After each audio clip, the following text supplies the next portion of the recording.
My dear, oh my dear, just look at here.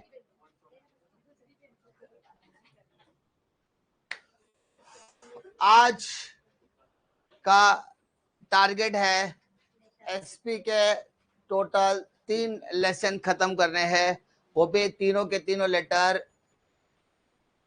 Chapter number 6, chapter number 7, chapter number 8। 3 important chapters, उस 3 chapters में से almost 7 important letters है। कितने? उसके बाद आपको जो करना है वो करो, उससे कोई फर्क पड़ता नहीं है। ठीक है, बेसिकली मैं 7 लेटर्स आपके साथ डिस्कस करूंगा, उसके साथ साथ एक शॉर्ट ट्रिक करवाऊंगा जिसमें लेटर की जो ट्रिक हमने इतने बार प्रैक्टिस वगैरह की है, ताकि 5 मार्क में से 3.5 या 3 मार्क तो अपने को बेसिकली हर लेटर में मिलना चाहिए।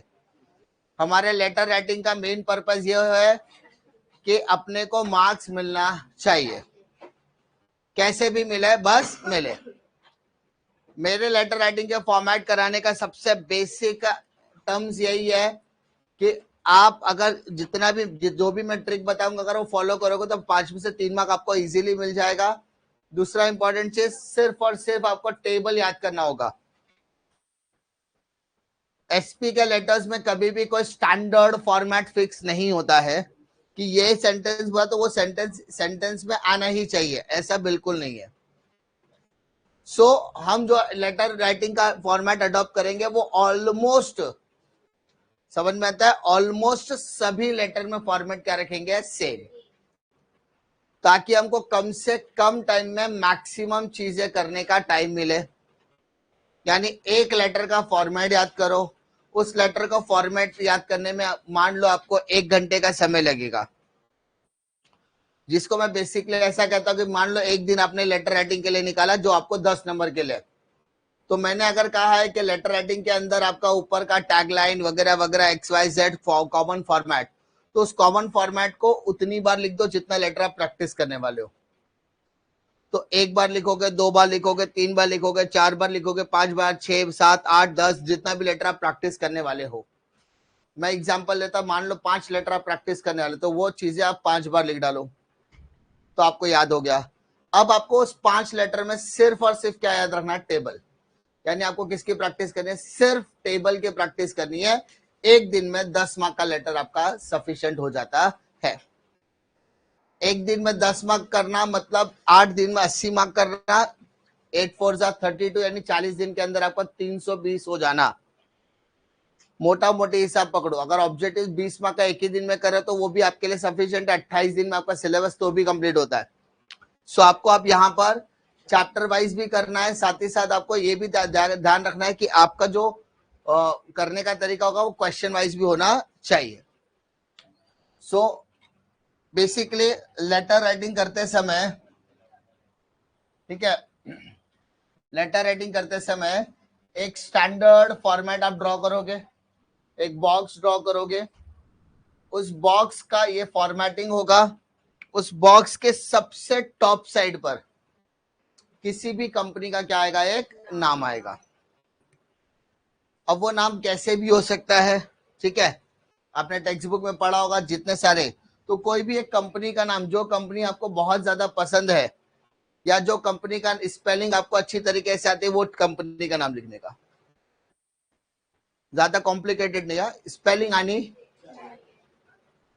एक बंदे को मैंने बोला बेटा कंपनी का नाम अच्छे से लिखने का, तो भाई साहब ने कंपनी का नाम क्या लिखा मालूम है? Micro pharmaceutical biotechnology.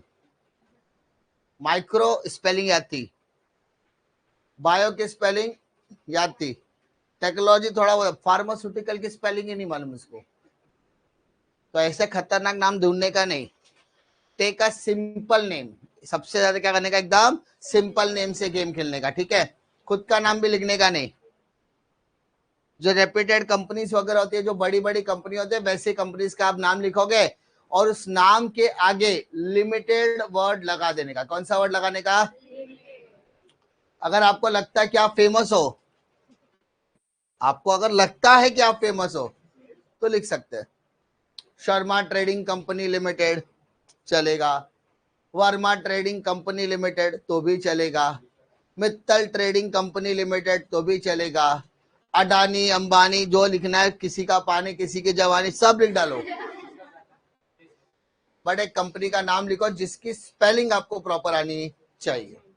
ठीक है, मान लो एक कंपनी का नाम हम लोग रखते हैं, सबसे सिंपल और सबसे बेहतरीन कंपनी का नाम होता है टाटा, स्पेलिंग का मगजमारी नहीं। सबसे पहले कंपनी का नाम, टॉप की एक बॉक्स बनाओ, टॉप पर पहली लाइन में कुछ भी लिखने का नहीं, टेक एक लाइन ब्रेक, एक लाइन का गैप रख के एकदम मिडल में टाटा कंपनी लिमिटेड ऐसा लिखा तो भी चलेगा, या सिर्फ टाटा लिमिटेड लिखा तो भी चलेगा। उसके बाद कंपनी का एक एड्रेस आएगा, क्या आएगा सर? तो उसको बोलते बेटा रजिस्टर्ड एड्रेस, रजिस्टर्ड एड्रेस। अब रजिस्टर्ड आपको शॉर्टकट लिखना है या आपको लॉन्ग कट लिखना है, ये आपके ऊपर डिपेंड करता है। रजिस्टर्ड एड्रेस या रजिस्टर्ड ऑफिस दोनों चलेगा। एड्रेस लिखा तो भी राइट माना जाएगा, रजिस्टर्ड ऑफिस लिखा तो भी राइट माना जाएगा। अब रजिस्टर्ड ऑफिस सबसे छोटा, वही सेम चीज, स्पेलिंग आनी चाहिए।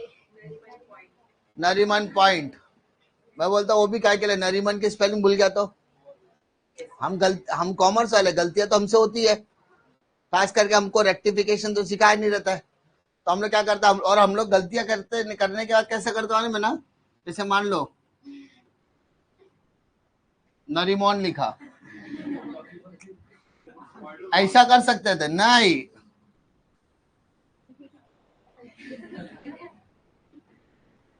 फिर लिखेगा नरीमन। तो सबसे पहले रजिस्टर्ड एड्रेस बोले गंदगी Nariman point,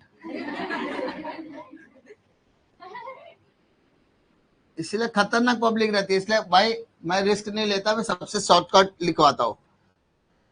registered office, office 101 office का एड्रेस है, बीकेसी बांद्रा कुर्ला कॉम्प्लेक्स, बांद्रा की spelling BANDRA, Kurla KURLA, complex COMPLEX। जिसको नहीं मालूम वो बीकेसी लिखेगा। ठीक है, बीकेसी, अब वो बीकेसी बांद्रा वाला की कुर्ला वाला वो भी बताना पड़ेगा, क्योंकि बीकेसी शुरू तो बांद्रा से होता है, खत्म कुर्ला में होता है। ठीक है सर, वो भी नहीं मालूम अपने को।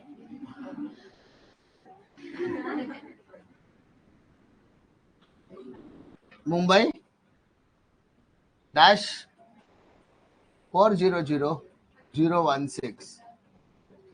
सर गलत है, चलेगा, कोई मार्क्स मिलने वाला नहीं है। वो सिर्फ ये देखना चाहता है कि टॉप पे अपने कंपनी का नाम, उसका रजिस्टर्ड ऑफिस लिखा है कि नहीं। CIN नंबर, एक चीज मैं आपको बता देता हूँ, जो लेटर राइटिंग का फॉर्मेटिंग मैं देता हूँ 90% से ज्यादा स्टूडेंट यही फॉलो करते हैं, क्योंकि इससे इजी किसी ने बताया भी नहीं रहता है, या ट्रायल एंड टेस्टेड, किसी की टेक्स्ट बुक से कॉपी पेस्ट नहीं किया, it is come from the experience.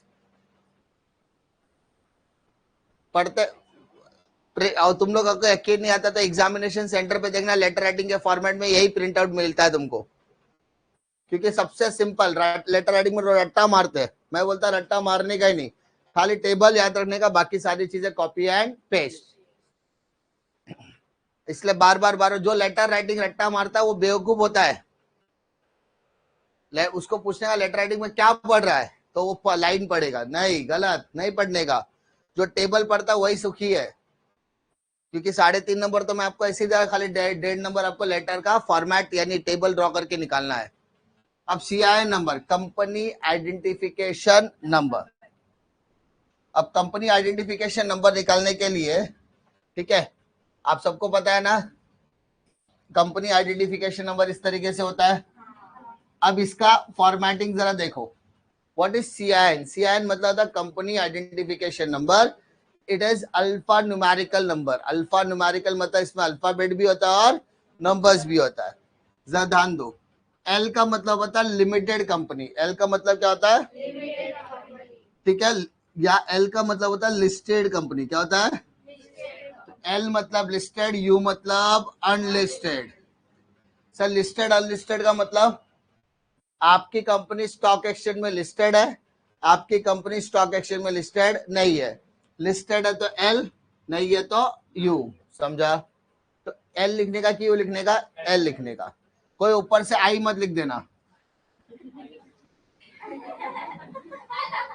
हाँ, तो नीचे वाला भी लिख देगा।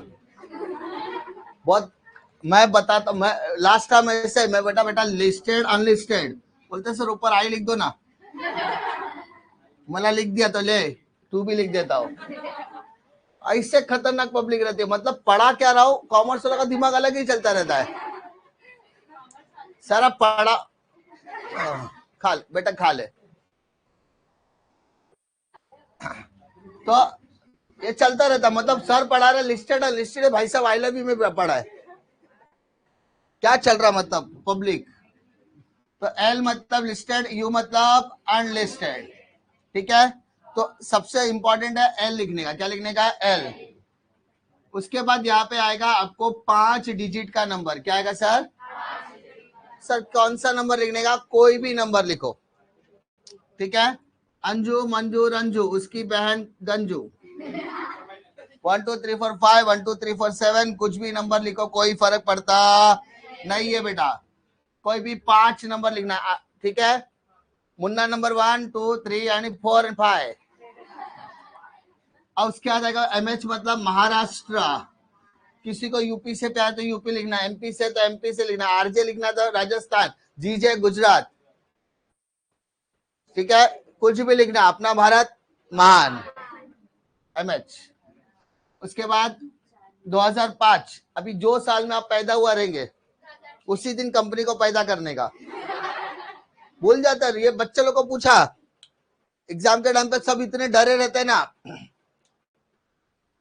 सेंटर के बाहर जाओ डर का माहौल रहता है। देखा तुम लोग ने? सुबह जिंदगी में ये बंदा कभी पढ़ के गया नहीं। एग्जाम के टाइम पे सुबह उठता है, टेक्स्ट बुक खोलता है, टेक्स्ट बुक लेके पढ़ते बैठ रहा है। ठीक है, CIN नंबर मतलब, CIN मतलब कंपनी आइडेंटिफिकेशन नंबर, L 1 2 3 4 5, उसके बाद MH, उसके बाद 1 2 3 4 5, ऐसा कर। ठीक है, गलती से इसके बाजू में तुम जाके बम फोड़ दो, बोनस इशू, बोनस शेयर का करके जा, ये आएगा, वो बंदा वो उधर छोड़ेगा, बोनस शेयर ही पड़ेगा। वो जैसे ही बोनस शेयर को उसने हाथ लगाया, दोस्त आता है, वो बोलेगा तूने रिन्यूअल ऑफ डिपॉजिट का किया क्या? वही आएगा पेपर, मेरे को पता चल गया। ये बंदा बोनस भी नहीं पड़ा, रिन्यूअल ऑफ डिपॉजिट पे, डर का माहौल। और गलती से इसका दोस्त अगर कमीना निकला,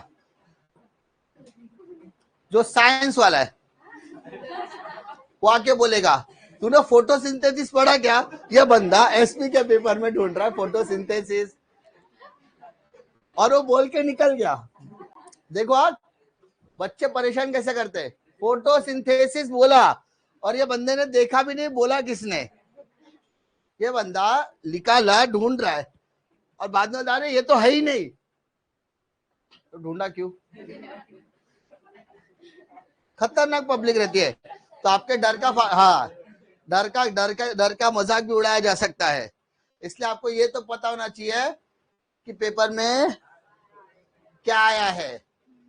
कुछ लोग होते हैं ना, मेरे को पता है मेरे पापा का सेटिंग कितना, मेरे को पूरा पेपर मिल गया, डर।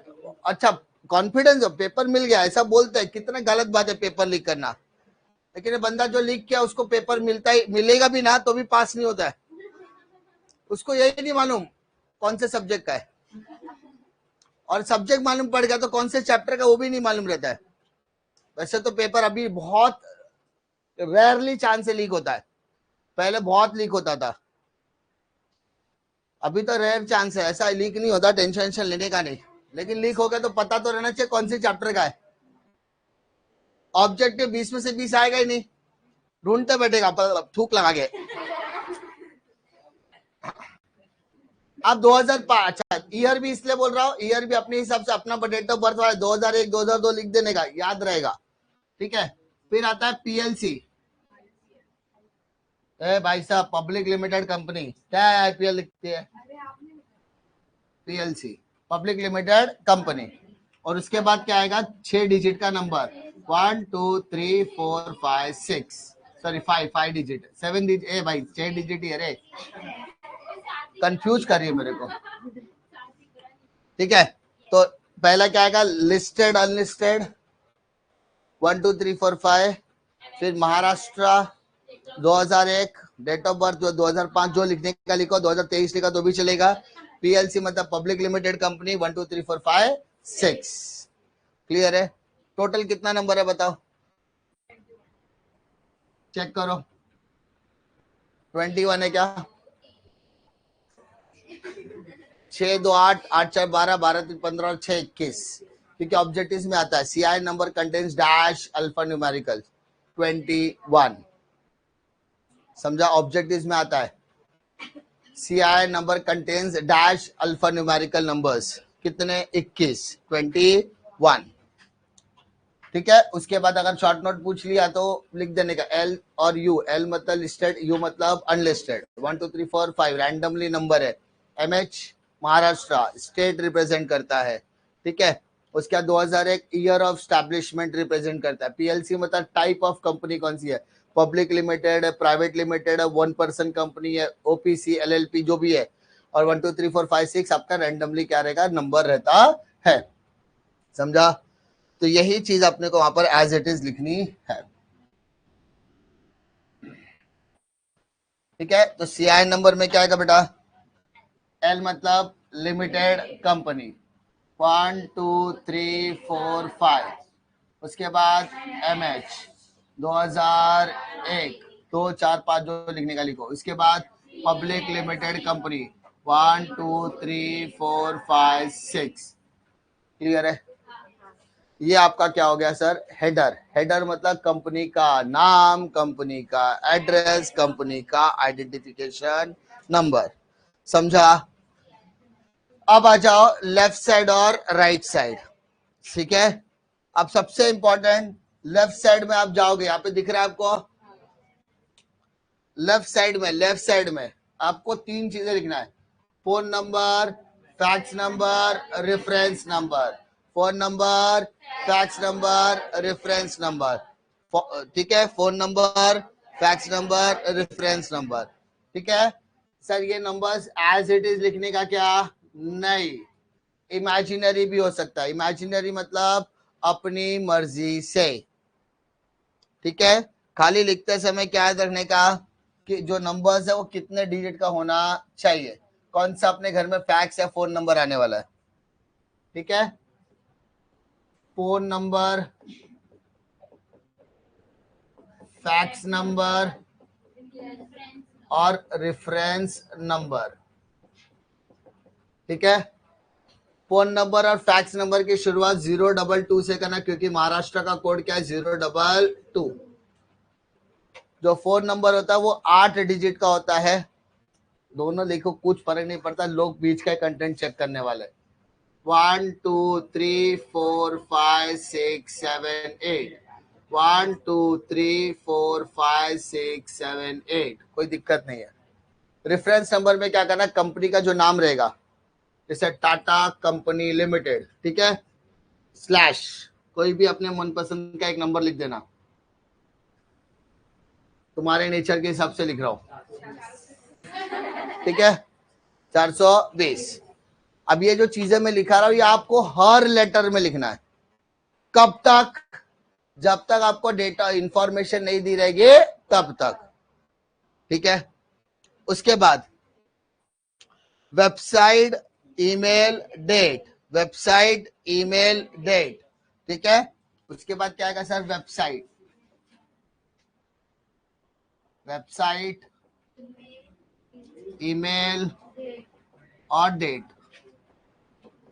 अब वेबसाइट कैसे लिखना है बेटा, देख ध्यान से, www.टाटा को लिमिटेड, ठीक है, जो कंपनी का नाम है वही लिखो, .com। क्लियर है? टाटा कंपनी लिमिटेड, टाटा को लिमिटेड .com। www.tata.com लिखा तो भी चलेगा, टाटा लिमिटेड .com लिखा तो भी चलेगा। ईमेल में क्या लिखोगे, टाटा कंपनी लिमिटेड @gmail.com, ठीक है, टाटा कंपनी लिमिटेड @gmail.com। और डेट आज की, जिस दिन आप लेटर लिख लो वो डेट आएगा। जैसे आज तारीख क्या है,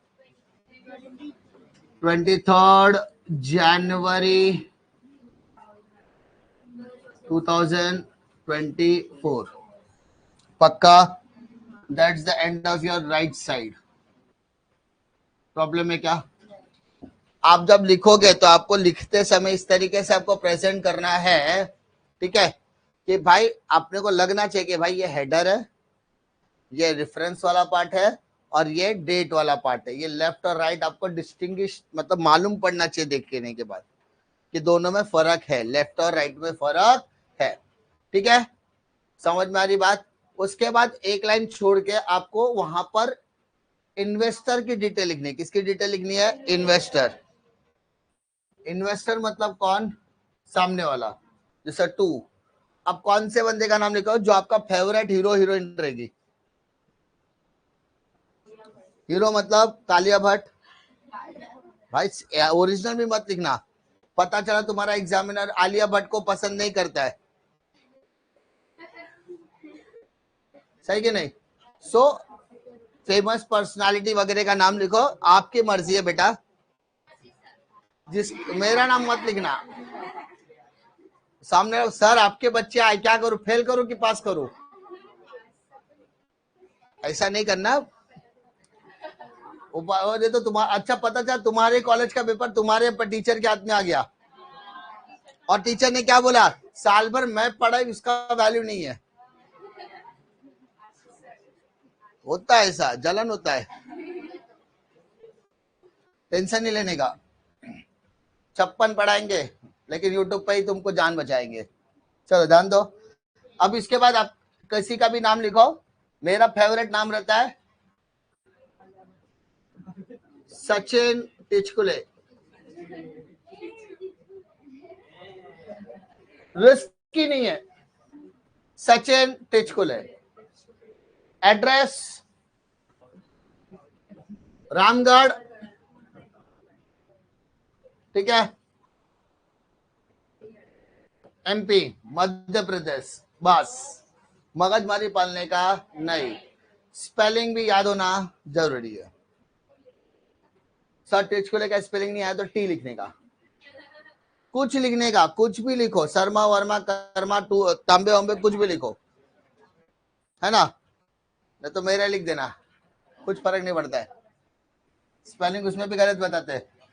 अब ये लिखने के बाद एक लाइन छोड़ने का, अब लिखने का सब्जेक्ट,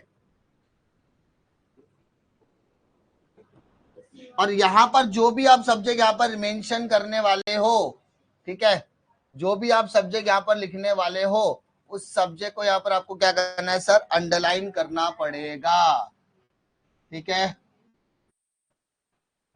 सब्जेक्ट दिखना चाहिए कि सब्जेक्ट जैसा है, ठीक है, चाहे कोई भी हो। क्लियर है? उसके बाद रेस्पेक्टेड सर, अच्छा वो पे ऊपर नाम सचिन का लिखा तो सर ही लिखना पड़ेगा। अगर आपको लगता है सचिन की जगह पे किसी और का है तो मैडम लिख देना, रिस्पेक्टेड सर या मैडम, डियर सर या डियर मैडम, जो भी लिखना है लिखो।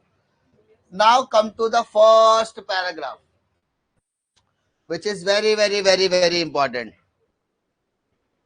अब यहां से शुरू करोगे आप। अच्छा वैसे तो देखा जाए तो सब्जेक्ट भी आपको यहां से शुरू करना चाहिए क्योंकि हम कंप्यूटराइज फॉर्मेट वाली बात करते हैं ना, तो सब्जेक्ट भी आपका कहां पे शिफ्ट हो जाएगा, यहाँ पर। सब कुछ आपको यहां से शिफ्ट करना है। क्लियर है क्या? अरे बात समझ में आ रही है? अब देखो, अगर आप मेरा तरीके का फॉर्मेट फॉलो करते हो, सो आपको यहां पर हाफ मार्क यहां पर मिलेगा, और यहां से लेके यहां तक पर आपको कितना मार्क मिलेगा? हाफ, यानी 1.5 तो मिल गया, 1.5 मार्क, सॉरी 1 मार्क मिल गया। अब यहां पे जो सब्जेक्ट आप लिखोगे वहां पर आपको मिलेगा आधा मार्क, ठीक है? तो कितना मिल गया है? 1.5। बट ये 1.5 नंबर कब मिलेगा? जब यहां पर एक लाइन भी लिखा होगा तब, ठीक है? एक लाइन भी चलेगा। तो यहां पर वो लाइन, इसलिए मैंने कहा कि मैं जो लिखवा रहा हूं वो सिंपल फॉर्मेट है, इससे सिंपल फॉर्मेट हो ही नहीं सकता। आई am directed by board of directors, I am directed by board of directors to inform you that, comma, our board meeting was held on, अब जो तारीख हमने ऊपर लिखी उसके 2 या 3 दिन पहले की तारीख डालो। तो जैसे आज तारीख 23 लिखा है, तो 3 दिन पहले या 20 था, 20 जनवरी 2024, ठीक है? ये तारीख आपके लिए क्या हो जाएगा? बहुत ज्यादा इंपॉर्टेंट, क्योंकि तारीख चेंज होती रहेगी ना। Our board meeting was held on 20 January 2024। आगे, रिगार्डिंग अब किस बारे में? तो यहाँ पे क्या आएगा? आपका सब्जेक्ट, आपने शेयर सर्टिफिकेट के लिए बोला है, आपने बोनस के लिए बोला है, पेमेंट का डिविडेंड, तो जो भी आपका सब्जेक्ट मैटर है वो सब्जेक्ट मैटर आपको यहाँ पर क्या करना है, ठीक है? Regarding by passing ordinary resolution, ठीक है? पक्का? अब ये लाइन लिखने पर आपको यहाँ पर बकायदा मिल जाएंगे आधा, तो कितना होगा टोटल? 2 मार्क मिल गया। कितने मार्क मिल गया है? 2। अब द डिटेल्स ऑफ, यहाँ पे वापस से किस बारे में आपने लेटर लिखा वो मालूम रहना चाहिए। Details of are explained as below, यानी नीचे दी गई जानकारी में हमने सारी चीजें एक्सप्लेन की हुई है। अब इसके बाद आपका आएगा टेबल। क्या आएगा? टेबल आएगा, ठीक है? देखो वापस से बोला ध्यान से, पहला आपको हेडर पे आधा मार्क मिल गया, उसके बाद फोन नंबर, वेबसाइट वगैरह के एड्रेस, और यहाँ पे 2 पर आपको आधा मार्क मिल गया। इमेजिनरी कॉन्सेप्ट था इस वजह से एक इधर मिल गया आधा मार्क सब्जेक्ट पर, आधा मार्क इधर, तो अब तक कितना मार्क मिल गया? 2। क्लियर है? उसके बाद यहाँ पर जो टेबल आप ड्रॉ करोगे, ठीक है, वो टेबल आपको यहाँ पर दिलाएगा 2 मार्क। कितना मार्क दिलाएगा? 2 मार्क, क्योंकि वो टेबल में जो इंफॉर्मेशन है वो सब क्या है? एक्सक्लूसिव इंफॉर्मेशन है, ठीक है? और लास्ट जो पैराग्राफ आप लिखोगे वो आपको यहाँ पर लिखना है। तो लास्ट पैराग्राफ लिखने का क्या? इफ यू हैव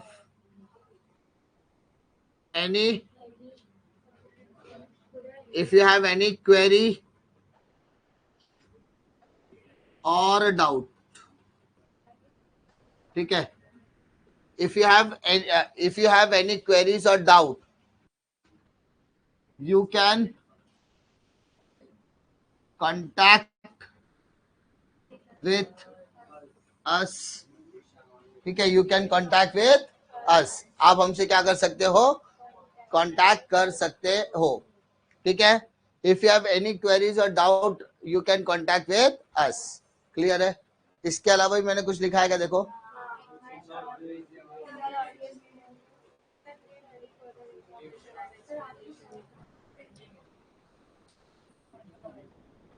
ठीक है? If you have any queries और doubt,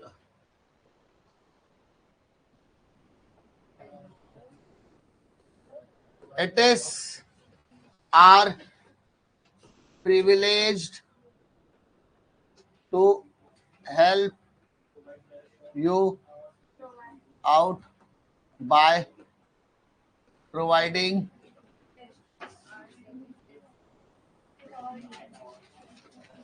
best of our services all time. Full stop. If you have any queries or doubt, you can contact with us. ठीक है? Thanking you. ठीक है? अब ये जैसे आपने खत्म किया, यहाँ पर आपको आधा मार्क मिल गया और उसके बाद यहाँ पर योर्स फेथफुली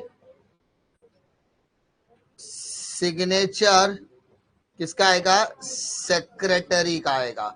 सेक्रेटरी का नाम क्या है? Tata company limited. अब कुछ कुछ जगह पर योर्स फेथफुली वाला पार्ट आपको यहाँ पर भी देखने के लिए मिल सकता है. ठीक है, दोनों ही करेक्ट है क्योंकि सबका फॉर्मेटिंग अलग होता है. क्लियर है क्या? तो ये जैसे आपने यहाँ पे सैल्यूटेशन किया, आपको मार्क्स वहां पर मिल जाएंगे आधा नंबर. इसी तरीके से आपके टोटल 5 मार्क का लेटर क्या होता है? कंप्लीट होता है. अब जरा देखो, अगर आप 5 मार्क के लेटर में से ये 2 मार्क का टेबल या 1 या 1.5 मार्क का टेबल अगर छोड़ दो तो भी आप 3 मार्क का तो हमेशा लिख सकते हो. इसलिए कहता है कि चैप्टर नंबर 6, 7 और 8 में से अगर देखो 6, 7, 8, एक लेटर 6 से आएगा, एक 7 से आएगा और एक 8 से आएगा. 3 में से 2 लेटर आपको लिखना होता है. तो 6, 7, 8 में से कोई 2 चैप्टर के भी अगर आपने लेटर प्रिपेयर किया तो आपका काम हो गया. आपको तीसरा लेटर नहीं भी पढ़ा, तीसरा चैप्टर अगर आपने नहीं भी पढ़ा तो भी चलेगा. क्लियर है क्या? कैसे लेटर लिखना समझा? तो आप क्या करना, सारे के सारे लेटर का सेम फॉर्मेट आप प्रेजेंट करना. ज्यादा से ज्यादा इंफॉर्मेशन यही as it is put out करने की कोशिश करना. खाली क्या करना, जो आपने लेटर का ये जो पार्ट है, कौन सा? टेबल वाला, उसी के बारे में अपने को क्या करना? डिस्कस करना पड़ेगा. समझा? हाँ है ना? इसके अलावा क्या इंपॉर्टेंट है वो हम लोग डिस्कस करेंगे. चलो ध्यान दो. अब ये बात करते हैं हम लोग. सबसे पहले एक लेटर दिया है इश्यू ऑफ बोनस शेयर का. किसके बारे में दिया sir? Sir what is bonus share? Bonus share मतलब फ्री ऑफ कॉस्ट. आपको क्या मिलेगा? फ्री में मिलेगा. तो आपके उस फर्स्ट पैराग्राफ में, कौन से पैराग्राफ में? फर्स्ट पैराग्राफ में एक इंफॉर्मेशन आपको ऐड करनी पड़ेगी. कौन सा? Bonus shares are issued in the ratio of 1:1. ऐसा लिख देना. मतलब अगर आपने 100 शेयर खरीदा तो आपको फुकट में कितने शेयर मिलेंगे? 100. 1:2, 2:1, 3:1, 5:1 लिखना नहीं, 1:1 ही लिखना है. सबसे सिंपल. आपके पास कितने शेयर है? 100. आपको कितने शेयर मिलेंगे? 100. आपके पास 25 शेयर है तो आपको बोनस में भी कितने मिलेंगे? 100. 25 मिलेंगे. Sorry, number of share held. हमारे रिकॉर्ड के हिसाब से आपका कितना शेयर है? 25. तो आपको बोनस में भी कितना मिलेगा? 25. अच्छा, 25 मिलेगा. तो आपका डीपीआईडी हमारे पास है, आपका क्लाइंट आईडी, ये तो हमेशा काम आएगा. आपने शेयर खरीदा, डिबेंचर खरीदा, बॉन्ड खरीदा, डिपॉजिट खरीदा, ये डीपीआईडी और क्लाइंट आईडी आप सब में लिख सकते हो. और लास्ट में आपने बोनस मिला तो उसका डीमेट अकाउंट का क्रेडिट डेट लिख देना कि कौन सी तारीख को आपके अकाउंट में वो आ जाएगा. ठीक है? लास्ट का सेम एज इट इज, उसमें कोई दिक्कत आने वाली नहीं है. ठीक है? Make the letter as simpler as you can. ज्यादा टेक्निकल चीजों में आओ मत, क्योंकि जब आप लेटर बाहर करना शुरू करते हो तो लेटर जितना आप डिटेल में बाहर करते हो उतना आपके दिमाग से पहला चैप्टर उड़ना चालू होता है. सो हमेशा याद रखो, लेटर के अंदर सबसे ज्यादा मेहनत आपको सिर्फ और सिर्फ टेबल पे करनी है. बाकी चीजें काम चलाऊ से आप कर सकते हो. ठीक है? सेम पैराग्राफ, सेम सब कुछ हमेशा लिखने की जरूरत नहीं होती है. सिर्फ पहले पैराग्राफ में 3 चीजें इंफॉर्मेशन इंपॉर्टेंट है. पहला, बोर्ड मीटिंग कब बुलाई गई. दूसरा, किस बारे में बुलाई गई. और वहां पे जो बातें हुई उसका मेन रिजोल्यूशन क्या था. ये 3 चीजें फर्स्ट पैराग्राफ में चाहिए. सेकेंड, उसके फोर्थ आता है टेबल. फिफ्थ आता है उसका कंक्लूजन. कंक्लूजन में ये कि हमने आपको सर्विस देने में हमको बड़ी खुशी हो रही है. अगर आपको उसके बाद भी कोई डिफिकल्टी या कोई भी क्वेरी वगैरह आता है तो आप हमसे कांटेक्ट कर सकते हैं विदाउट एनी हेजिटेशन. किसी भी तरीके की संकोच भरी निगाहों से आपको देखने की जरूरत नहीं है, बिंदास आप कांटेक्ट करो। We will provide the best of our service, हम अपनी सर्विस से बेहतर आपको देने की कोशिश करेंगे। Thanking yours faithfully. समझा? तो मैंने क्या किया, सिर्फ टेबल आपको सिर्फ कहां मेहनत करना है, टेबल पे। सुबह उठने का 7-8 जो भी लेटर है, रोज उठ के एक बार वो टेबल क्या करने का, बार बार ड्रॉ करने का। 6-7 दिन लगातार का टेबल याद हो जाएगा। और फिर हफ्ते में 2 दिन, फिर जैसे जैसे टेबल आपको तो भी याद है, इसका हफ्ते में एक बार भी रिवीजन किया तो भी आपका टेबल याद रहने वाला है। या रैंडमली उठा के कभी भी क्या करो, टेबल याद करो। क्योंकि 10 मार्क है, कितना मार्क है, 10 मार्क समझते हो, ऑलमोस्ट कम से कम 1.5%, 1.5% कम से कम ओवरऑल। 6.5 नंबर पे 1% बनता है ना? तो अगर आपको 10 मार्क मिल रहा है, यानी तकरीबन 1.5% तो आपका बन गया बोर्ड में। और 1.5% बहुत मैटर करता है। ठीक है ना? Come to next letter. Next letter किस बारे में sir? Write a letter to the member for the issue of share certificate. किस बारे में सर? Share certificate. क्या ऊपर की चीजें आप समझ गए क्या करना है? ये सारी चीजें एज इट इज बार बार रिपीटेटिव नेचर में हो सकता है। यहाँ पे आपका सब्जेक्ट क्या है sir? Issue of share certificate. अच्छा, पिछले वाले में क्या था? Issue of bonus shares. Issue of, clear है? आप फर्स्ट पैराग्राफ आप लिख सकते हो, है ना? ये जरूरी नहीं कि हर लेटर में आप एप्लीकेशन नंबर बार बार लिखो। आपने रेफरेंस में दिया है ना आपका एप्लीकेशन नंबर, तो बार बार एप्लीकेशन नंबर लिखने की भी जरूरत नहीं है। सीधा फर्स्ट पैराग्राफ लिखने का, I am directed by board of director to inform you that our board of director held a meeting on so and so date and passing the so and so resolution regarding the issue of share certificate। खत्म हो गया। अब share certificate कैसे deliver करना है वो भी आपको पता है, हमने पढ़ा है ना। तब कितने दिन के अंदर? 15 दिन के अंदर। इस लेटर के साथ 15 दिन के अंदर आपको शेयर सर्टिफिकेट मिल सकता है। लिखा नहीं लिखा one in the same thing, but important क्या, फोलियो नंबर। आपका शेयर सर्टिफिकेट का नंबर क्या है, आपको कितने से कितने शेयर, जैसे 100 शेयर है तो कभी भी याद रखना, नंबर सिंपल रखना, 001 से लेके 100, ये नंबर क्या है, 100। तो आपके पास कितने शेयर है सर? 100। ये सब मत करना, सिंपल नंबर रखना, 1 to 100 खत्म। 101 से 200। It shall be always be our endeavor to provide the best of our service at you at all time. Thanking you, yours faithfully। बाकी सब as it is। ठीक है? SD मतलब क्या होता है? सिग्नेचर। तो खुद का साइन मत मारते बैठना। वहां पे नाम लिखा है आनंद स्वामी, तो कोई लिखते बैठे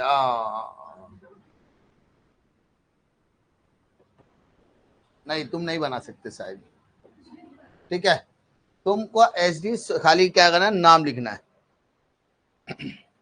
उसके बाद आ जाए यहाँ पे next, allotment to debenture holder. क्या दिया बेटा? Draft a letter of allotment to debenture holder. मतलब डिबेंचर होल्डर को आप क्या दे रहे हो सर? डिबेंचर होल्डर को आप क्या दे रहे हो? डिबेंचर्स दे रहे हो। आपके डिबेंचर होल्डर ने आपके पास डिबेंचर के लिए अप्लाई किया होगा, आपको उसने एप्लीकेशन मनी दिया होगा। अब आप उसको क्या दे रहे हो? उसके हक का डिबेंचर अलॉट कर रहे हो। तो आप उसको बता रहे हो कि आपने जितने डिबेंचर के लिए अप्लाई किया था वो डिबेंचर हम आपको दे रहे हैं। खत्म हो गई बात। सबसे टॉप पर क्या आएगा? कंपनी का नाम, एड्रेस, CIN नंबर, वेबसाइट, सब कुछ वैसे ही रहेगा जैसे हमने बार बार डिस्कस किया। इंपॉर्टेंट चीज क्या है? टेबल। देखो मेरे को एक बात बताओ, जो सेक्रेटरी होता है क्या दुनिया में एक ही होता है? हर इंस्टीट्यूशन से पढ़ने वाला अलग होता है, सबके पढ़ने का तरीका, सबके लिखने का तरीका अलग होता है। तो हर सेक्रेटरी अपने दिमाग से अपना लेटर ड्रॉ करेगा। तो मान लो तुम ही खुद सेक्रेटरी हो, तुम लोग क्या करो, तुमको परफेक्ट लेटर नहीं लिखना, लेकिन उसके आसपास का लेटर लिखा तो भी तुमको 5 में से 3, 3.5, 4 तो मिलेगा ही मिलेगा, और मिलता है। अब डिटेल्स ऑफ अलॉटमेंट में सबसे पहले क्या आएगा सर? Folio number. सर ये तो बोनस में भी था। शेयर सर्टिफिकेट में भी था और डिबेंचर में भी आया तो भी लिखा। मतलब पहला टेबल में से पहला कॉलम क्या आएगा सर? किसी किसी में नहीं आएगा तो हम डालेंगे जबरदस्ती। हाँ, अरे बिना पेज नंबर बिना फोलियो नंबर के कुछ होने वाला नहीं है। उसके बाद आपने कितने डिबेंचर के लिए अप्लाई किया? 100। हम कितने डिबेंचर देंगे आपको? 100। आपने कितने डिबेंचर के लिए अप्लाई किया? 100। आपने कितने डिबेंचर लोकेट किया है? 100। खत्म। अब उसका डिस्टिंक्टिव नंबर सेम 001 से 100 लिखा तो भी चलेगा। और कितना पैसा मिला? तो 100 शेयर या 100 डिबेंचर मल्टीप्लाइड बाय 100 तो टोटल कितना हो गया? 10,000। अगर 1,000 डिबेंचर लिखा तो 1,000 इंटू 100 करना पड़ेगा। नॉर्मली डिबेंचर की मल्टीपल वैल्यू क्या होती है? 100। कितनी होती है? 100। समझा? तो टोटल अमाउंट रिसीव कितना आएगा? 10,000। क्लियर है? फिर लास्ट का paragraph as it is, thank you, खत्म। और यहाँ पे ENCA लिख देने का, डिबेंचर सर्टिफिकेट। इस लेटर के साथ हम आपको क्या दे रहे हैं सर? डिबेंचर सर्टिफिकेट दे रहे। क्लियर है? हाँ है ना? बार बार कह रहा हूं, हर बार कह रहा हूं कि सबसे ज्यादा फोकस आपको कहाँ करना है? टेबल को कम से कम दिन में एक बार तो रिवाइज करना ही करना है। It will hardly take 5 minutes अगर आप सिर्फ टेबल प्रैक्टिस कर रहे हो तो। नेक्स्ट देखो बेटा, write a letter to the debenture holder regarding the payment of interest through the interest warrant. समझा? सबसे पहले टॉप के सारी इंफॉर्मेशन एज इट इज होगी। सब्जेक्ट में आएगा payment of interest on debenture. अब सबसे पहला फोलियो नंबर क्या है sir? Folio number. Second, number of debenture. अच्छा, नंबर ऑफ डिबेंचर आ गया, है ना? 100 नंबर है तो इसका डिस्टिंक्टिव नंबर भी लिखना पड़ेगा। डिस्टिंक्टिव नंबर सेम वाई 001 से लेके 100 एज इट इज लिखो, कोई तकलीफ नहीं है। अब मुझे बताओ 100 इंटू 100 कितना हुआ? 10,000। अब कितना परसेंट है आपके पास? 10%। तो कितना आएगा? 1,000। इसका टीडीएस बनता नहीं है। 5,000 के ऊपर रहेगा तो टीडीएस बनेगा, 5,000 के ऊपर रहेगा तो टीडीएस बनेगा, वरना 5,000 के अंदर का मॉडल टीडीएस की जरूरत नहीं है। तो नेट अमाउंट भी कितना हुआ? और इसका इंटरेस्ट वारंट नंबर क्या है? 9646। क्लियर है? जैसे चेक होता है ना, चेक, वैसा उसको इंटरेस्ट वारंट। वही चेक अगर आपके घर में आ गया तो क्या बन गया? Interest warrant. समझा? फिर से बोल रहा हूं, डिबेंचर के दोनों लेटर में आपको दो चीजें मेंशन करनी है। आपने डिबेंचर कौन सा दिया है? तो आपके पास टोटल कितने टाइप है सर? 8। याद है टोटल कितने टाइप से आपके पास? 8। कौन कौन से याद है? Convertible, non convertible, redeemable, irredeemable, registered, bearer और सिक्योर्ड और अनसिक्योर्ड। उसमें से कोई भी एक टाइप का नाम वहां पर लिखना पड़ेगा। समझा? और साथ ही साथ उसका रेट ऑफ इंटरेस्ट आपको लिखना पड़ेगा। समझा? रेट ऑफ इंटरेस्ट मतलब परसेंटेज। तो कोई भी एक नाम याद करके जाओ, वैसे तो याद तो सभी रहेगा, कोई एक नाम वहां पे मेंशन जरूर करना पड़ेगा। पक्का? लास्ट का इंटरेस्ट वारंट हम इसके साथ डालें तो ENCL में आएगा इंटरेस्ट वारंट। इस लेटर के साथ हम आपको क्या भेज रहे हैं? ENCL के तौर पे, इंक्लोजर के तौर पर इंटरेस्ट वारंट। क्लियर है? उसके बाद ENCL मतलब एनक्लोजर। नेक्स्ट आ जाओ, draft a letter to debenture holder informing about him redemption of debenture. Sir what is redemption? आपको रिपेमेंट दे रहे, हम क्या दे रहे सर? रिपेमेंट मतलब आपने हमको पैसा दिया था, अब समय कंप्लीट हो गया है, हम आपका पैसा लौटा रहे हैं। खत्म। ये रिपेमेंट का सिंपल सा मतलब है। फर्स्ट, सेकंड, थर्ड ये तो याद रहेगा। सब्जेक्ट में क्या आएगा? Redemption of debenture. First paragraph as it is, ठीक है? It is hereby to inform you that our board of director held a meeting on so and so date, ठीक है, रिगार्डिंग रिडम्पशन ऑफ डिबेंचर, है ना. The details of debenture are as follows. अब यहाँ पे table ही गायब है, डर गए. हम बनाएंगे, खुद का टेबल बनाएंगे, ठीक है. सबसे पहले बेटा बनाएंगे फोलियो नंबर. मान लो 01 है ना. नंबर ऑफ डिबेंचर हेल्ड, आपके पास कितने डिबेंचर है, मान लो 100, ठीक है. उसके बाद उसके रेडीमेबल वैल्यू क्या होगी, रेडीमेबल वैल्यू. रेडीमेबल वैल्यू मतलब आपको कितना पैसा रिटर्न मिलेगा. तो 100 शेयर है, 100 रुपया, टोटल कितना हो गया, 10,000, ठीक है. उसके बाद एट प्रीमियम हम आपको क्या दे रहे हैं, 10% एक्स्ट्रा प्रीमियम दे रहे हैं. कितना परसेंट, 10,000 का 10% कितना होता है, 1,000. तो टोटल रिडम्पशन वैल्यू कितनी हो गई, यानी 10,000 का आपको कितना मिलेगा, टोटल 11. और साथ में इस लेटर के साथ में हम आपको क्या दे रहे हैं sir, redemption form, total redemption form. समझा, डिबेंचर रिडम्पशन फॉर्म. ऐसा टेबल बना देने का कोई तकलीफ नहीं. आप खुद के दिमाग से सोचो कि पैसा रिटर्न करना, उसकी डिटेल लिखनी है, तो वो लाइन अगर आप सेंटेंस में ना लिखकर अगर आपने ऐसा टेबल बना दिया तो भी आपको मार्क्स पूरा मिलेगा. रिडम्पशन का मतलब था रिपेमेंट. आपको पैसा रिटर्न करना, तो कितना पैसा रिटर्न करना वो तो मालूम होना चाहिए. तो लेटर में वही लिख के आए कि हम लोग. अच्छा, रिडम्पशन कल हमने पढ़ा था. रिडम्पशन कहां से होता है पता है ना, डिबेंचर रिडम्पशन रिजर्व फंड से. अब मुझे एक बात बताओ, मैं इन्वेस्टर हूं, मुझे पैसे से मतलब होना चाहिए कि फंड से मतलब होना चाहिए, पैसे से मतलब होना चाहिए. तुम पैसा किधर से भी लाओ, उससे मेरे को कोई लेना देना नहीं है. यस और no.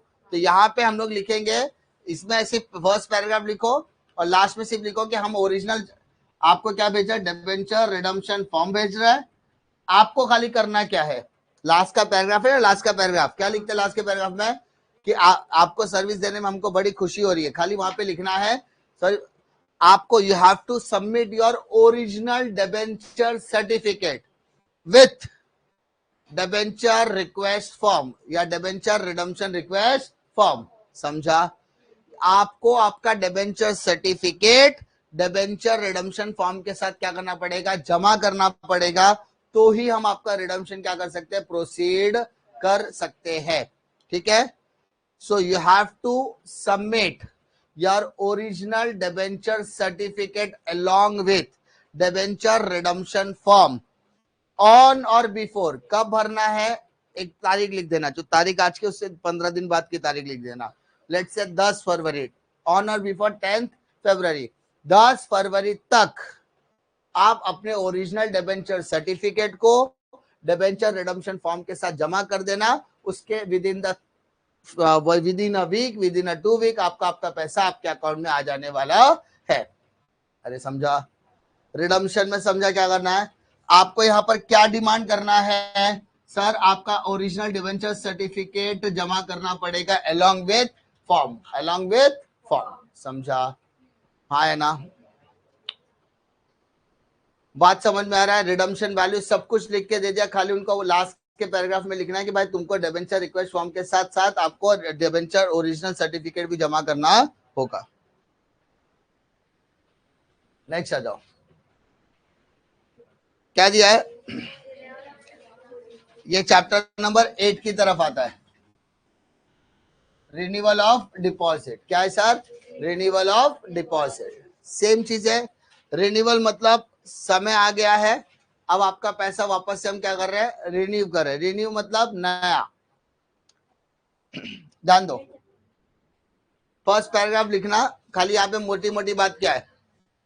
We hereby acknowledge that receipt of your application for the renewal of the deposit 1 lakh for a further period of 2 years. यानी आपने हमको अप्लाई किया था कि मेरा 2 लाख रुपए आपकी कंपनी के पास ऑलरेडी है, तो आप उसको क्या करो, एज अ रिन्यूअल करो. रिन्यूअल मतलब वापस से करो, मेरी आपका पैसा, मेरा पैसा वापस से अपनी कंपनी में क्या करो, रिन्यू करो. अरे बेटा, रिन्यू का मतलब रिन्यू. मैंने 2 साल पहले आपकी कंपनी को 2 लाख रुपया दिया था, आपने वादा किया था कि 10% जोड़कर आप हमें क्या दोगे, 2,20,000 रिटर्न करोगे, यही बोला था। अब मुझे फिलहाल इस पैसे की जरूरत नहीं है, तो मैं क्या बोलूंगा, एक काम करो, यही पैसा वापस से आप क्या करो, अपने पास रखो, लेकिन उसको क्या बोलेंगे अपन, रिन्यूअल। क्या बोलेंगे सर, रिन्यूअल। तो उसके लिए आपको क्या करना पड़ेगा, आपका जो ओरिजिनल सर्टिफिकेट है, क्या बोला, आपका जो ओरिजिनल डिपॉजिट रिसिप्ट है वो लाकर हमारे पास जमा करना होगा, और आपको बदले में हम नया डिपॉजिट रिसिप्ट देंगे। पुराना दो, नया लो, समझा। पुरानी रिसिप्ट को जमा करो एप्लीकेशन फॉर्म के साथ, हम आपको एक नया रिसिप्ट जनरेट करके देंगे जिसमें लिखा होगा कि आपका पैसा कितने दिन के बाद मैच्योर होने वाला है, समझा। So board of directors passing a resolution at the board meeting held on 17 March has decided to renew the deposit for the further period of 2 years on the same terms and condition। यानी हम लोग अपना condition change नहीं कर रहे।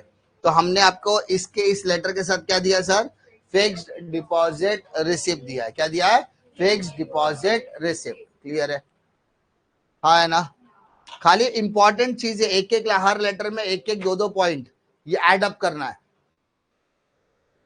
ठीक है। उसके बाद आ जाओ, पेमेंट ऑफ इंटरेस्ट इलेक्ट्रॉनिकली।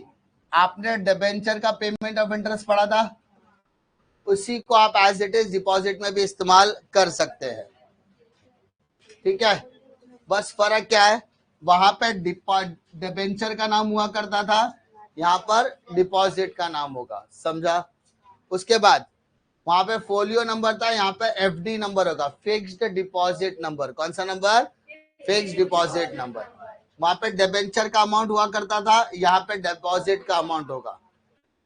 फिर रेट ऑफ इंटरेस्ट 10, तो 50,000 का 10% कितना होगा, 5,000। क्लियर है। अब टीडीएस 10% नहीं लगेगा, तो नेट अमाउंट भी कितना हुआ, 5,000। क्लियर है। अब यहाँ पर हम क्या कर रहे हैं, इलेक्ट्रॉनिक पैसा किधर डाल रहे हैं, आपके खाते में डाल रहे हैं, ठीक है। तो interest will be paid by electronic transfer, that is by crediting the said interest to your bank account as per the detail provided by the. आपने हमारी कंपनी को जो डिटेल दी है बैंक अकाउंट की, उस बैंक अकाउंट में आपके interest के 5,000 रुपए क्या किए जाएंगे, क्रेडिट कर दिए जाएंगे। योर्स फेथफुली फॉर सिग्नेचर वगैरह करके आपको क्या करना, खत्म, समझा। लेटर के अंदर मेजॉरिटी पार्ट आप सेम रखने की कोशिश करो, आप 90% चीजें अडॉप्ट करो, 10% अपने हिसाब से मॉडिफाई करो। बट ये मॉडिफाई ये सब एग्जाम के एक दिन पहले होने वाला नहीं है। लेट से 7 लेटर अपने को पढ़ना है, तो आप क्या करो, रोज एक ही लेटर पे मेहनत करो, उस लेटर का पहला स्ट्रक्चर खड़ा करो और फिर टेबल। अब जब सेकेंड डे की बात करोगे तो आपको पता है इस लेटर को सेकेंड लेटर में कन्वर्ट करते समय मेरे को स्टार्टिंग के कुछ पॉइंटर सेम रखना है और टेबल चेंज करना है। यानी दूसरे दिन आपने मेहनत 100% की नहीं, आपने ऑलमोस्ट कॉपी पेस्ट किया और खाली टेबल पे 10% 20% की मेहनत की, यानी 80% मेहनत आपने बचा ली। थर्ड डे पे जाओगे फिर वो 80% कैरी फॉरवर्ड, 20% मेहनत। और जब 7 दिन एक हफ्ता कंप्लीट होगा तो आपके 7 लेटर पढ़ के हो गए। अब रोज क्या करने का, वो लेटर को रिवाइज करने का, और रिवीजन करने में कितना टाइम लगेगा, हार्डली 5 से 10 मिनट। पूरे दिन भर के 7 लेटर को पढ़ने के लिए 10 मिनट काफी है, लेकिन वो लेटर प्रिंटेड फॉर्म में नहीं होने चाहिए, वो लेटर हैंड रिटन फॉर्म में होने चाहिए। अब जो भी चीज तुम याद करोगे वो अगर लिख कर करोगे तो कभी भी भूलने वाले नहीं हो, समझा, हाँ है ना। लेटर मेजॉरिटी लेटर्स मैंने करा दिए जो इंपॉर्टेंट लेटर्स थे। अगर आप बोर्ड एग्जाम्स में भी देखोगे 5 क्वेश्चन पेपर को एनालाइज करोगे तो बोनस शेयर्स वगैरह के लेटर सबसे ज्यादा पूछे गए, बोनस शेयर और शेयर सर्टिफिकेट पहले चैप्टर से तो वही है। दूसरा allotment of debenture, redemption of debenture, और डिपॉजिट में देखो तो रिन्यूअल ऑफ डिपॉजिट और repayment of deposit. Total 6 letter तो कम से कम करना ही है। उसके बाद इंटरेस्ट वगैरह तो बोनस वाला पार्ट हो गया, ठीक है। डिफिकल्टी लेटर के अंदर सबसे ज्यादा इंपॉर्टेंट आपको फर्स्ट ये जो मैंने कराया वो आपको अच्छे से करना है, ठीक है। अगर वो नहीं करोगे तो दिक्कत हो सकती है। पहले कैसा होता था, 15-15 मार्क का लेटर आता था, अब 10 मार्क का लेटर है टोटल। पहले से बोल दिया चैप्टर 6, 7, 8 उसमें से कोई 2 चैप्टर भी पढ़ के आएंगे तो भी 10 मार्क का लेटर हो गया। अब उसमें से भी अगर कॉमन फॉर्मेटिंग भी कर लिया तो भी 3, 3.5 तो मिलता ही है।